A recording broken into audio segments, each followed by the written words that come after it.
नमस्ते दोस्तों। आप सब कैसे हो? आशा करती हूँ आप सब लोग बहुत अच्छे होंगे। मैं एक विवाह गीत सुनाने जा रही हूँ। जैसे लगे कमेंट में जरूर बताना। मोरे पीछू अरवा चांदन बड़ा पेड़वा रे अछनी बिछन वो कई डर रे ललनवा। मोरे पीछू अरवा चांदन बड़ा पेड़वा रे अछनी बिछनी ओ कई डरी रे ललनवा।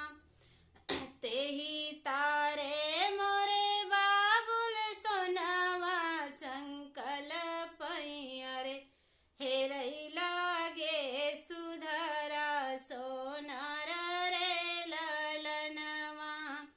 तेही तारे मोरे बाबुल सोनावा संकल्प हेरई लागे सुधरा सोनार रे ललनवा।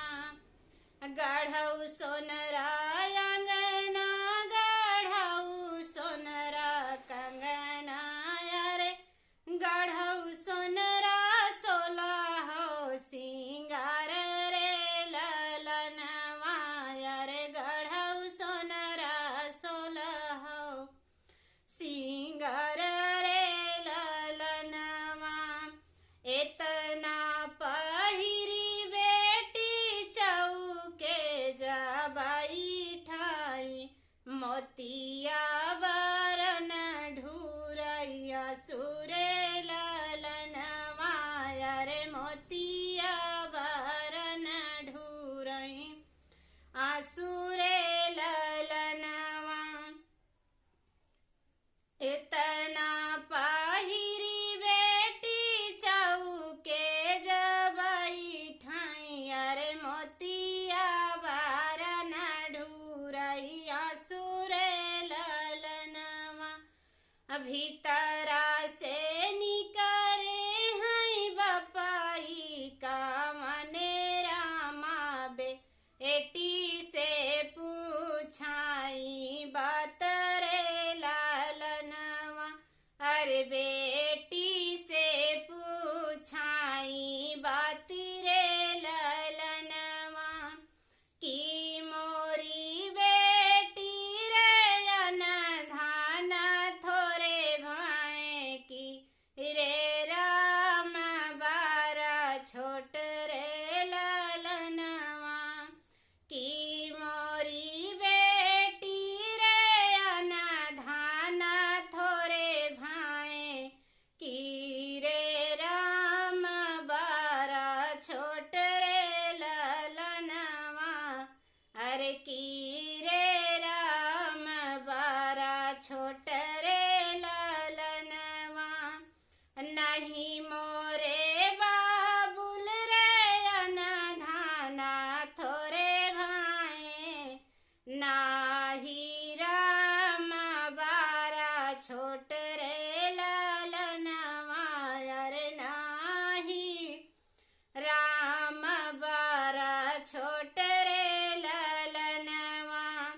आजू की राइनिया बाबुल तोहरी नागरिया रे भोरही विदेशिया के साथे रे ललनवा।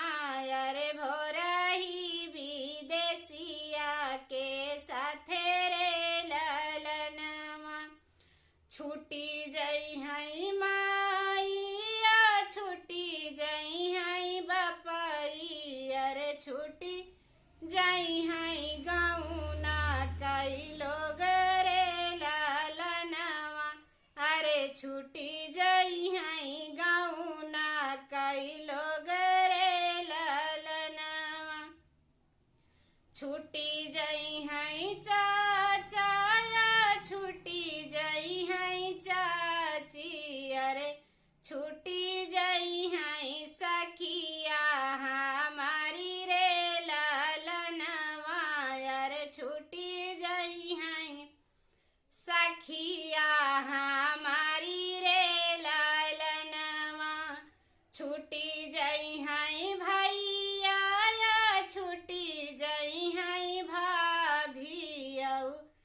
अरे छूटी जाई है बहिनी हमार रे ललनवा, छूटी जाई है भैया, छूटी जाई है भाभी, अरे छूटी जाई है बहिनी हमार रे ललनवा, अरे छूटी जाई है बहिनी हमार रे ललनवा।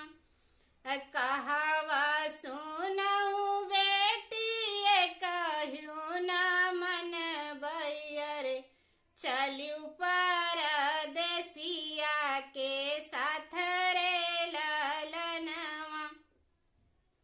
कहवा सुन रे बेटी कहू न मन बैयर, चलियो